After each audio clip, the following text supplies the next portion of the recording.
সবচেয়ে বেশি এসেছে সেই প্রশ্নগুলি তোমরা বেশি বেশি করে অনুশীলন করতে পারো। তো অনুশীলন করলে হয়তোবা সেখান থেকে তোমাদের ভালো করার সুযোগ থাকতে পারে। তো যাই হোক, গত সপ্তাহে আমি তোমাদের চতুর্থ অধ্যায় বায়ু এই চ্যাপ্টারটি তোমাদেরকে বুঝিয়েছিলাম যে এখান থেকে কিরকম সংক্ষিপ্ত প্রশ্ন হতে পারে বা তোমাদের কাঠামোবদ্ধ প্রশ্ন হতে পারে, সে ব্যাপারে আমি তোমাদের কিছু টাস্ক দিয়েছিলাম এবং বলেছিলাম যে আজকে তোমাদের জন্য কতিপয় গুরুত্বপূর্ণ কিছু সংক্ষিপ্ত প্রশ্ন আমি তোমাদের দেওয়ার চেষ্টা করব এবং সেগুলি পাশাপাশি সমাধান করে দেওয়ারও চেষ্টা করব। তো চলো, সময় আর বিলম্ব না করে আমরা কিছু সংক্ষিপ্ত প্রশ্ন তোমাদের জন্য সমাধান করে দেই। তো তোমরা এগুলি অবশ্যই নোট করে নিবে, আর যদি নোট করতে অসুবিধা হয় তাহলে তোমরা সেগুলি স্ক্রিনশট দিয়ে নিবে, যাতে করে তোমরা পরবর্তীতে সেখান থেকে নোট করে অনুশীলন করতে পারো। প্রথম প্রশ্নটি,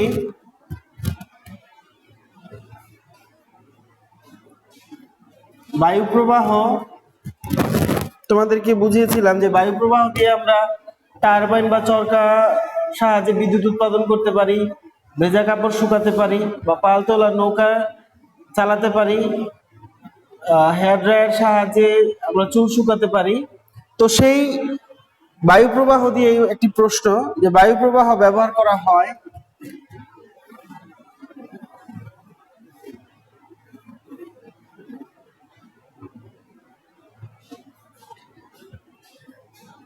এমন দুটি কাজের নাম লেখো। প্রথম প্রশ্ন, যে বায়ু প্রবাহ ব্যবহার হয় এমন দুটি কাজের নাম লিখো। তাহলে তোমরা উত্তরটি লেখার সময়, এটা হচ্ছে প্রশ্ন, বায়ু প্রবাহ ব্যবহার করা হয় এমন দুটি কাজের নাম লিখো। তাহলে তোমরা কিন্তু উত্তর দেওয়ার সময় লিখে নিবে যে বায়ু প্রবাহ ব্যবহার হয় এমন দুটি কাজের নাম হলো, এক, টারবাইন বা চরকার সাহায্যে বায়ু প্রবাহ ব্যবহার করে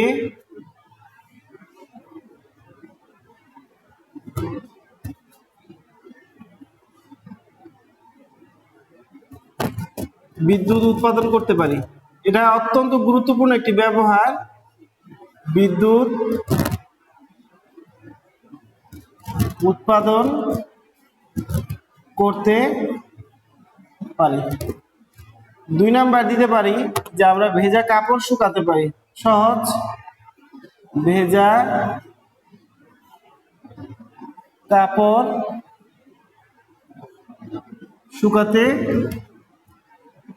এই ব্যবহার দুটোই যে দিতে হবে এমন কোনো কথা নেই। অর্থাৎ তুমি চাইলেও বায়ু প্রবাহের যে ব্যবহারগুলি আছে সেখান থেকে যে কোনো দুটো ব্যবহার তুমি দিয়ে দিলেও উত্তর হয়ে যাবে। এই দুটো ব্যবহারে যে দিতে হবে সেটার কোনো মানে নেই, যে কোনো দুটা উত্তর লিখলেই হবে। এবং এই প্রশ্নটা কিন্তু 2019 সালে যে কোনো একটা তোমাদের ইসের মধ্যে এসেছিল। আমরা আরেকটি প্রশ্ন চলে যাই।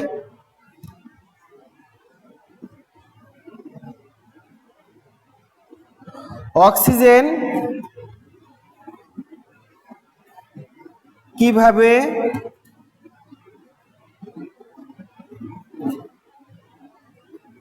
পরিবেশের ভারসাম্য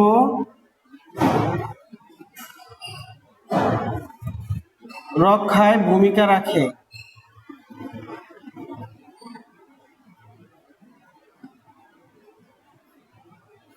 ভূমিকা রাখে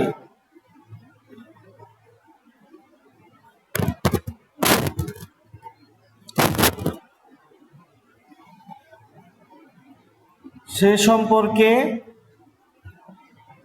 দুটি বাক্য লেখো। তাহলে কিন্তু তোমরা ওই উত্তর দেওয়ার সময় খেয়াল রাখবে যে অক্সিজেন কিভাবে পরিবেশের ভারসাম্য রক্ষা রক্ষায় ভূমিকা রাখে সে সম্পর্কে দুটি বাক্য নিচে দেওয়া হলো বা নিচে তৈরি করা হলো, এরকম ভাবে তোমরা কিন্তু লিখে নিবে।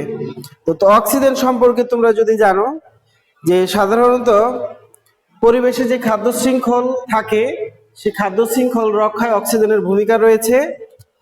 আবার প্রাণীর বেঁচে থাকার জন্য আমরা যে শ্বাস প্রশ্বাস গ্রহণ করি বা শ্বাস প্রশ্বাস যে ছাড়ি সেখানে কিন্তু তোমরা জানো যে আমরা প্রাণী অক্সিজেন গ্রহণ করে আর কার্বন ডাই অক্সাইড ত্যাগ করে। তাহলে লিখতে পারি যে প্রাণীর শ্বাস প্রশ্বাসের জন্য অক্সিজেনের ভূমিকা রয়েছে।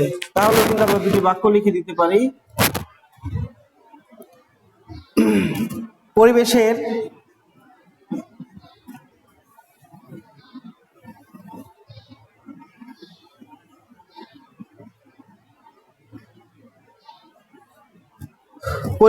খাদ্য শৃঙ্খল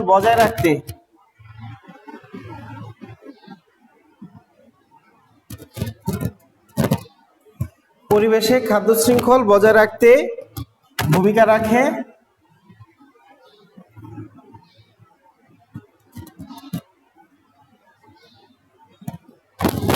2 নাম্বার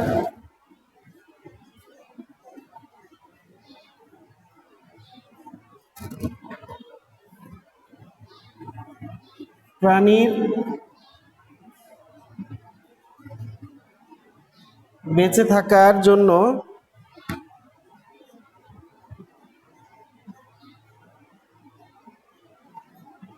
শ্বসনে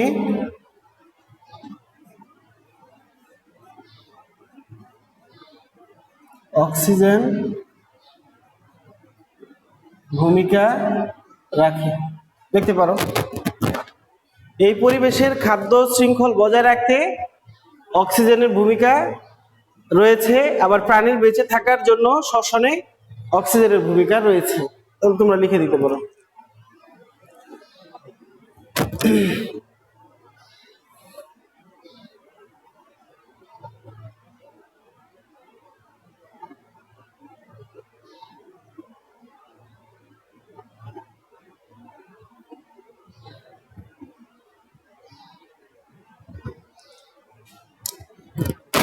আশা করি এই প্রশ্নটাও কিন্তু 2019-এ বোর্ডে আসছে। তোমরা গুরুত্ব সহকারে এগুলি বাড়িতে অনুশীলন করবে।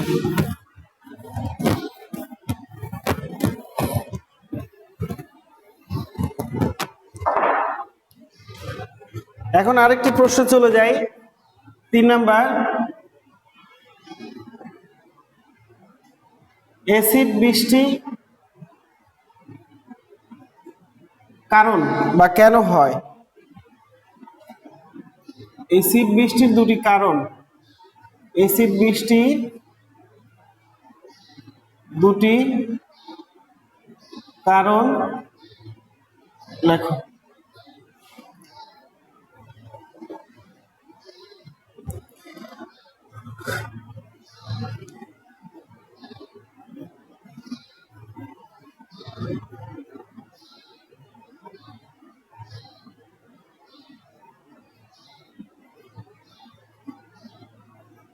ক্ষতিকর গ্যাস বায়ুতে মিশে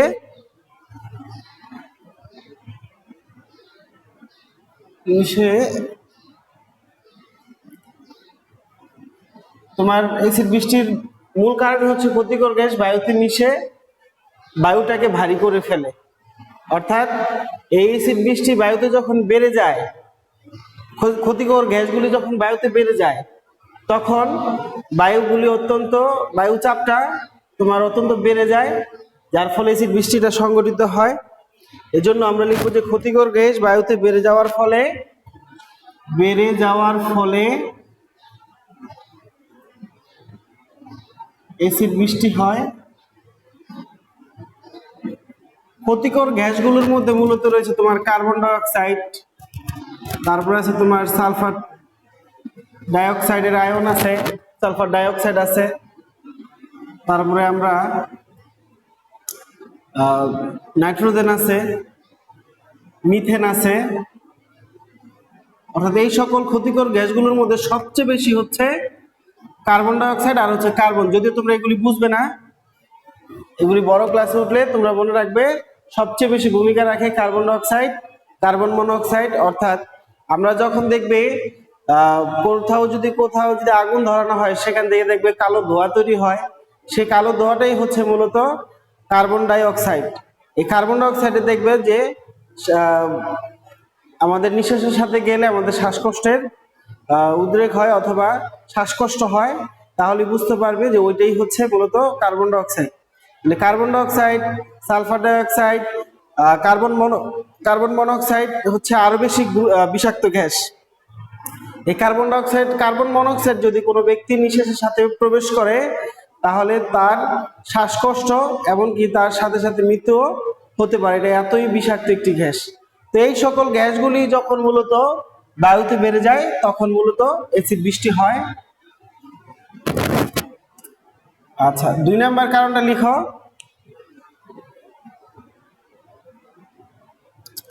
কলকারখানা থেকে সৃষ্ট ধোঁয়া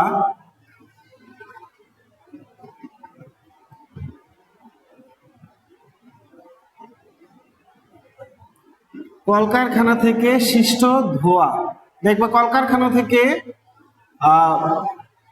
অনেক ধরনের ধোঁয়া বের হয়। সাদা ধোঁয়া হতে পারে, তারপর কালো রঙের ধোঁয়া হতে পারে, সেগুলোও কিন্তু অত্যন্ত বিষাক্ত গ্যাস। এই কালো ধোঁয়া কলকারখানার ধোঁয়া থেকে সৃষ্ট, এখান থেকে আমরা লিখি কলকারখানার ধোঁয়া থেকে সৃষ্ট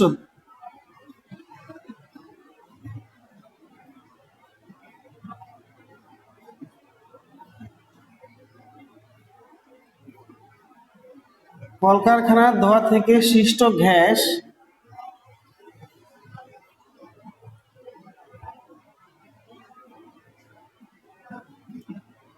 মেঘের সাথে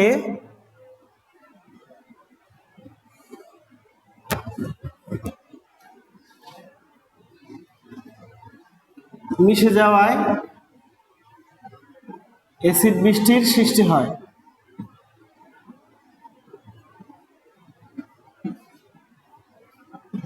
এটা হচ্ছে অন্যতম আরেকটি রিজন। কারণ যে কলকারখানার ধোঁয়া যেটা বের হয় সেখান থেকে দেখবে যে এই সৃষ্ট গ্যাস সেটা মেঘের সাথে মিশে গিয়ে মেঘকে, অর্থাৎ মেঘকে ত্বরান্বিত করে এবং মেঘের সাথে সংঘর্ষ হয়ে সেখান থেকে বৃষ্টির সৃষ্টি হয় এবং ওই বৃষ্টিটাই হচ্ছে মূলত অ্যাসিড বৃষ্টি। তো অ্যাসিড বৃষ্টির ক্ষতিকর সম্পর্কে তোমরা জানো যে অনেক সময় আমাদের অ্যাসিড বৃষ্টি বিভিন্ন ধরনের ক্ষতি করতে পারে, যেমন ত্বকের ক্ষতের সৃষ্টি করতে পারে, এমনকি ক্যান্সার পর্যন্ত সৃষ্টি করতে পারে। এই জন্য হুটহাট করে বৃষ্টি নেমে পড়লেই কিন্তু তোমরা অনেকে আছে বৃষ্টিতে ভিজে। যে এখন দেখবে প্রচন্ড গরমের মাঝে পরে যদি বৃষ্টি হয় দেখবে যে কোথাও মানে বৃষ্টিপাত নেই, হামেশা কোথাও বৃষ্টিপাত নেই, হঠাৎ করে বৃষ্টি নেমে পড়েছে, তোমরা কিন্তু সহজেই ওই বৃষ্টিতে ভিজবা না, কারণ ওটা কিন্তু তোমার জন্য ক্ষতি হতে পারে। ঠিক আছে, যদি নিয়মিত বৃষ্টিপাত হয় তখন তুমি বৃষ্টিতে ভিজতে পারো, বা অনেকে বৃষ্টি আসলে বলে যে আমরা বৃষ্টিতে ভিজবো, সেক্ষেত্রে কিন্তু তোমরা ক্ষতির সম্মুখীন হতে পারো। এই জন্য তোমাদেরকে মূলত সাবধানতা অবলম্বন করতে হবে। অ্যাসিড বৃষ্টিটা কিন্তু অত্যন্ত ক্ষতিকর, আমাদের ত্বকের ক্ষতের সৃষ্টি করতে পারে, বা আমাদের অ্যালার্জেটিক সমস্যা থাকে অনেকেরই, অ্যালার্জেটিক সমস্যাকে আরো বেশি প্রকোপ করে তোলে এবং ওই ত্বকের ক্ষত থেকে এমনকি ক্যান্সারও পরিণত হতে পারে। এই জন্য আমাদেরকে মোটামুটি ভাবে বৃষ্টি আসলেই সেই বৃষ্টিতে ভিজতে হবে, বা বৃষ্টিতে ভিজতেই হবে এমন কোনো কথা নাই কিন্তু, কারণ বৃষ্টি থেকে তোমাদের এই ধরনের সমস্যা তৈরি হতে পারে, আবার ঠান্ডাজনিত সমস্যা হতে পারে, জ্বর হতে পারে। তো তোমরা এ ব্যাপারে খেয়াল রাখবে যে বৃষ্টি হলেই আমাদের ভিজতে হবে এমন কোনো কথা না, আমাদেরকে সাবধানতা অবলম্বন করতে হবে। আর যদি নিয়মিত বৃষ্টি হয়, ঠিক আছে, সেই ক্ষেত্রে কিন্তু অ্যাসিড বৃষ্টির পরিমাণটা একেবারেই কমে যায়, জিরোতে নেমে আসে, তারপরে তুমি বৃষ্টিতে ভিজতে পারো। কিন্তু হুটহাট করে বৃষ্টি নেমে পড়লে সেই বৃষ্টিতে তোমরা ভিজবে না, এটা তোমাদের প্রতি আমার একটি পরামর্শ রইল। তো 3 নম্বর প্রশ্ন শেষ। আমরা এখন 4 নম্বর প্রশ্ন চলে যাব।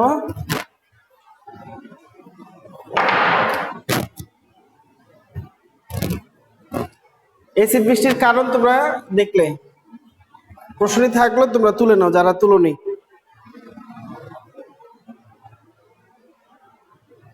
এরপরে আসো, বায়ু দূষণ কাকে বলে? আমরা যেহেতু আমাদের চ্যাপ্টারটাই হচ্ছে বায়ু দূষণ কাকে বলে? সংজ্ঞাটি তোমাদের অলরেডি আমি ওই দিন বুঝিয়েছিলাম।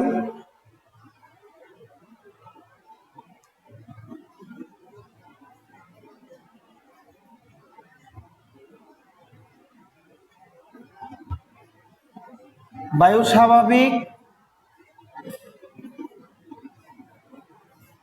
উপাদানের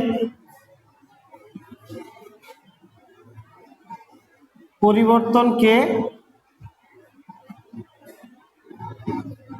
বায়ু দূষণ বলে সহজভাবে।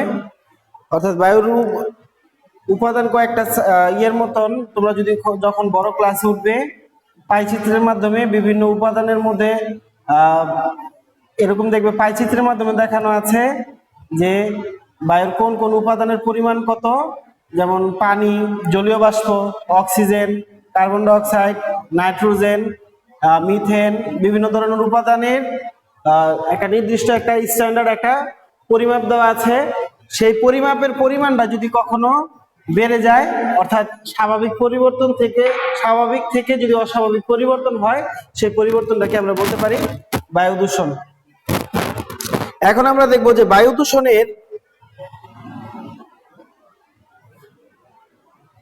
দূষণের ফলে সৃষ্ট রোগ হয়।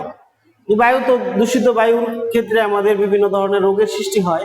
তাহলে বায়ু দূষণের জন্য সৃষ্টি হয় এমন দুটি রোগের নাম আমরা যদি লিখি, একটা প্রশ্ন হয় যে বায়ু দূষণ হতে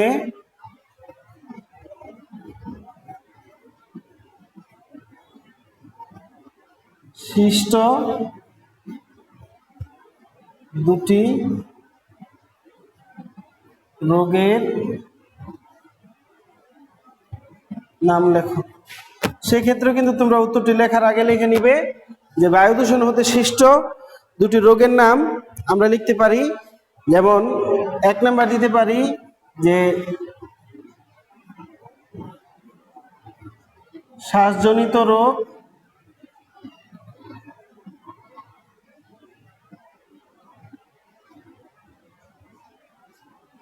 2 নাম্বার ফুসফুসে ক্যান্সার।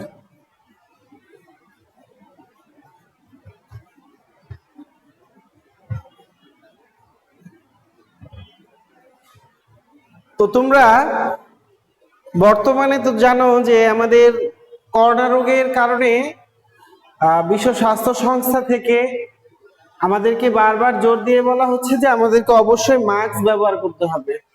তো তোমরা জেনে থাকবে যে এই বায়ু দূষণটাও কিন্তু আমরা প্রতিহত করতে পারি মাস্ক ব্যবহার করে। আমরা যদি নিয়মিত মাস্ক ব্যবহার করি তাহলে কিন্তু এই শ্বাসজনিত রোগ আর আমাদের থাকবে না।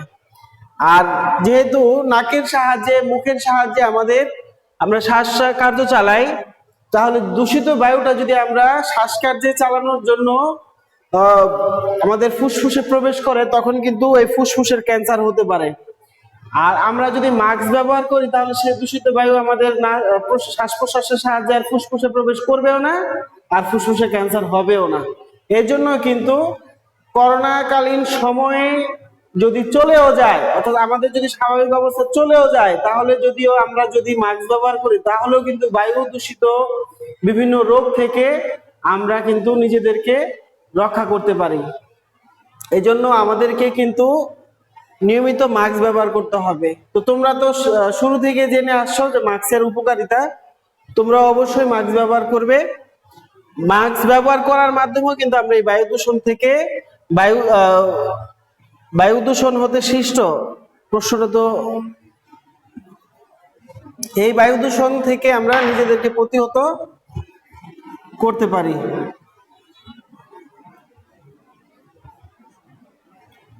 বায়ু দূষণ হতে সৃষ্ট হয়। তো তোমরা এই বিষয়টা খেয়াল রাখবে।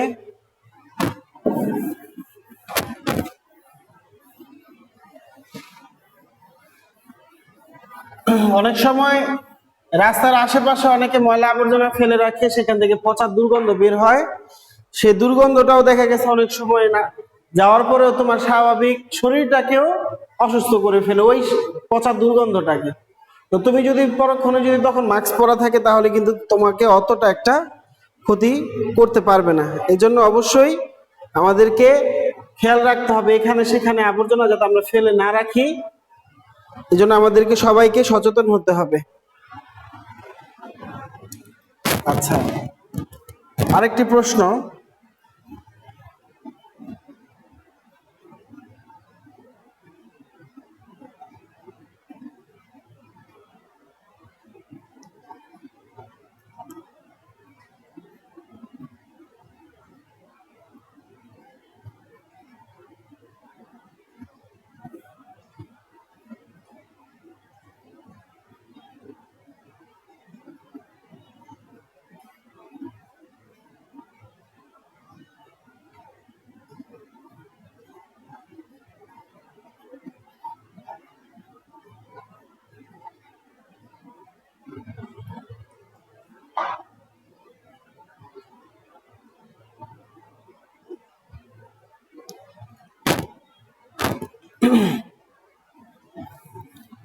তাহলে এখন এই প্রশ্নটি দেখো যে বায়ু প্রবাহ হেয়ার ড্রায়ার ব্যবহার করে ভেজা চুল দ্রুত শুকায় কেন? তো তোমরা জানো যে বায়ু প্রবাহের মধ্যে একটি ব্যবহার ছিল যে হেয়ার ড্রায়ার সাহায্যে আমরা ভেজা চুলকে শুকাতে পারি। তাহলে হেয়ার ড্রায়ার মাধ্যমে কেন দ্রুত চুল আমরা শুকাতে পারি? সেক্ষেত্রে কারণটা কি? যেহেতু বায়ু প্রবাহ ব্যবহার করে, অর্থাৎ হেয়ার ড্রায়ার মাধ্যমে আমরা বায়ু প্রবাহকে ব্যবহার করে দ্রুত চুল শুকাই। তো বায়ু প্রবাহ মূলত হয় কি, ভেজা চুল থেকে পানিটাকে দ্রুত সরিয়ে নেয়, অর্থাৎ ভেজা চুলটাকে দ্রুত পানিটাকে শোষণ করে নেয় বায়ু প্রবাহ, যার দরুন হয় কি যে চুলটা দ্রুত শুকিয়ে যায়। আর হেয়ার ড্রায়ার মাধ্যমে যেহেতু বায়ু প্রবাহ আমরা প্রয়োগ করে ভেজা চুল শুকাই, তাহলে ওই হেয়ার ড্রায়ার মধ্যে যে বায়ু প্রবাহ থাকে সেটা বায়ু পানিটাকে দ্রুত শোষণ করে নেয়, এই জন্য মূলত ভেজা চুলটা দ্রুত শুকিয়ে যায়। কারণ হিসেবে মূলত এটাই হচ্ছে বায়ু প্রবাহ ভেজা চুল থেকে পানিটাকে দ্রুত অপসারণ করে, অর্থাৎ সরিয়ে দেয়, যার কারণে চুলটা দ্রুত শুকিয়ে যায়। সবাই কি বিষয়টা বুঝতে পারছো? যে বায়ু প্রবাহ মূলত ভেজা চুল থেকে পানিটাকে দ্রুত অপসারণ করে দেয়, অর্থাৎ সরিয়ে দেয়, যার কারণে চুলটা দ্রুত শুকিয়ে যায়। শেষ বিষয়টা হচ্ছে এরকম আর কি। তাহলে লিখে নাও,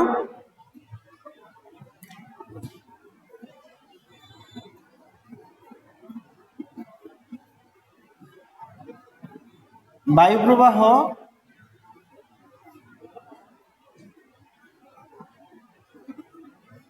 ভেজা যে কোনো বস্তু থেকে, ভেজা বস্তু থেকে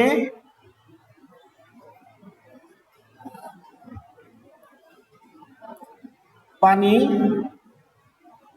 দ্রুত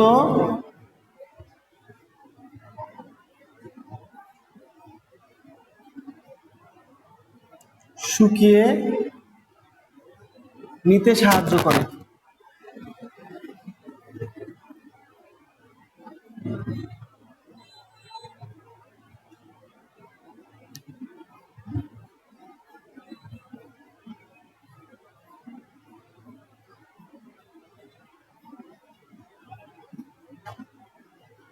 আর হেয়ার ড্রায়ারের বায়ু প্রবাহ, হেয়ার ড্রায়ার বায়ু প্রবাহ, এই বায়ু প্রবাহের কারণেই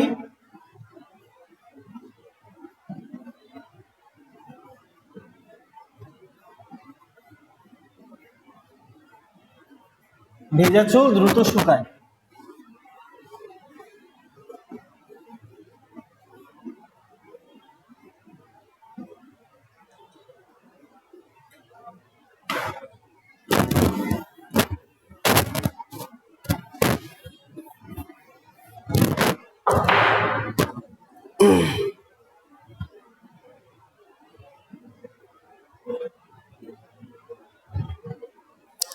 তারপরে কিছু বায়ুর ব্যবহার ছিল, যেমন আমরা কোমল পানীয়, কোমল পানীয় মধ্যে তোমার সাধারণত কোন গ্যাস ব্যবহার করা হয়? কোমল পানীয়ের মধ্যে তোমরা জানো আমরা যে সকল কোমল পানীয় পান করি আহ, সে সকল কোমল পানীয়ের মধ্যে কার্বন ডাই অক্সাইড গ্যাস থাকে। আবার টিনজাত বা প্যাকেটজাত খাদ্যের মধ্যে কোন গ্যাস ব্যবহার করা হয়? অর্থাৎ টিন জাতীয় খাদ্য বলতে টিনের কৌটা, তারপরে চিপস বা বিভিন্ন ধরনের চকলেট যেগুলি নাকি প্যাকেট জাতীয় খাদ্য, সেখানে মূলত দেখবে যে বায়ুর নাইট্রোজেন গ্যাস ব্যবহার করা হয় খাদ্যটাকে সংরক্ষণ করার জন্য, যাতে খাদ্যটা পচে না যায়। এরকম কিছু ব্যবহার রয়েছে, যেমন ফুটবলের মধ্যে বায়ু প্রবাহ ব্যবহার করে ফুটবলটাকে ফোলানো হয়। আবার সাইকেল বা রিক্সার টায়ারও কিন্তু বায়ু প্রবাহ বা বায়ু ব্যবহার করে ফোলানো হয় যাতে টায়ারটা মজবুত থাকে। এই ধরনের বিভিন্ন ধরনের প্রশ্ন থাকে, বিভিন্ন ধরনের গুরুত্বপূর্ণ প্রশ্ন যেগুলি তোমাদের বোর্ডে চলে আসছিল, সেগুলি তোমাদেরকে আজকে আমি সমাধান করে দেওয়ার চেষ্টা করেছি। তো আর কিছু প্রশ্ন মনে হয় না আর আছে, তোমরা যদি এগুলি বাড়িতে অনুশীলন করো তাহলে আমার মনে হয় বোর্ড বা স্কুল যেখানেই পরীক্ষা হোক তোমাদের ইনশাল্লাহ কমন পড়ে যাবে। তো তোমাদের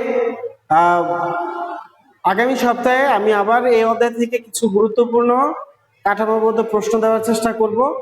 তো আজকে তোমাদের এই যে সকল প্রশ্ন আমি তোমাদেরকে আজকে দিলাম, আমি সেই প্রশ্নের আর একটু রিভাইন্ড দেই যে তোমাদেরকে আমি আজকে কি কি করিয়েছি। আমরা প্রথমেই করিয়েছি তোমাদের বায়ু প্রবাহ ব্যবহার হয় এমন দুটি কাজের নাম, যেটা আমি তোমাদেরকে করিয়ে দিয়েছি, তোমরা অনেকেই হয়তো বা পরে জয়েন করেছো। তারপরে অক্সিজেন কিভাবে পরিবেশের ভারসাম্য রক্ষায় ভূমিকা রাখে সে সম্পর্কে দুটি বাক্য। অ্যাসিড বৃষ্টির কারণ, অ্যাসিড বৃষ্টিটা কেন হয় সেটার কারণ। তারপরে আরেকটি গুরুত্বপূর্ণ প্রশ্ন যেটা আমরা বাদ দিয়ে গেছি, যে তোমরা এটা একটু লিখে নাও, যে শ্বাসজনিত রোগের জন্য এটা একটু লিখে নাও।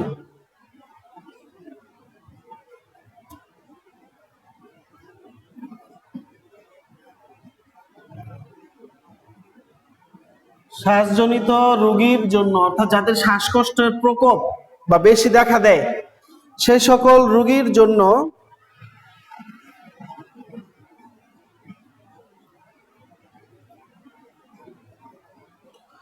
কোন গ্যাসের সিলিন্ডার ব্যবহার করা হয়?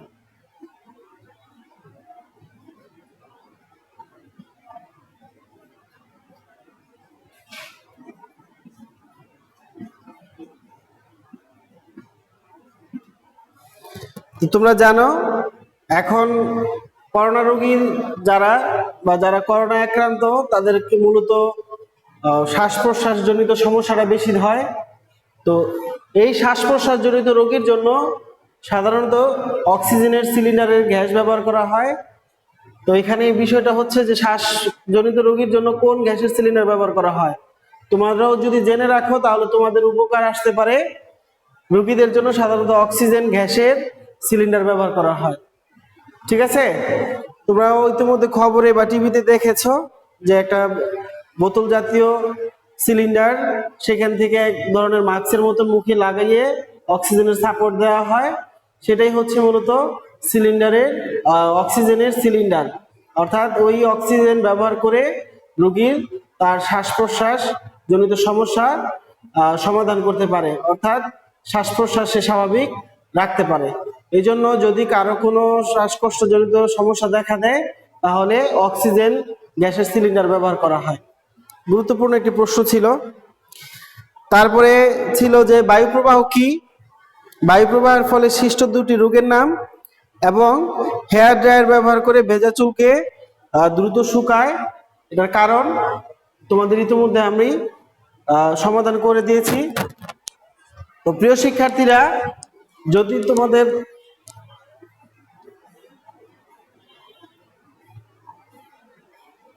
যদি তোমাদের আজকের অধ্যায় থেকে যদি কোনো সমস্যা থাকে তাহলে সেই সমস্যার জন্য তোমরা প্রশ্ন করতে পারো। যদি তোমাদের কোনো প্রশ্ন থাকে তাহলে তোমাদের নাম বলে তোমরা প্রশ্ন করতে পারো।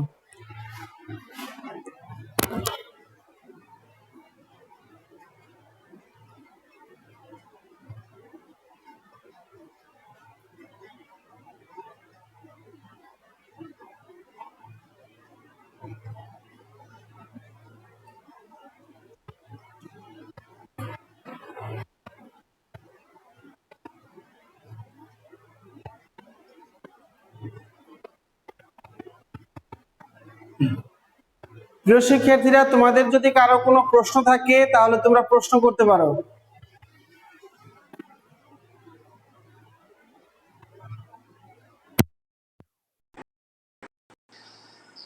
তোমরা কি সবাই আমার কথা শুনছো?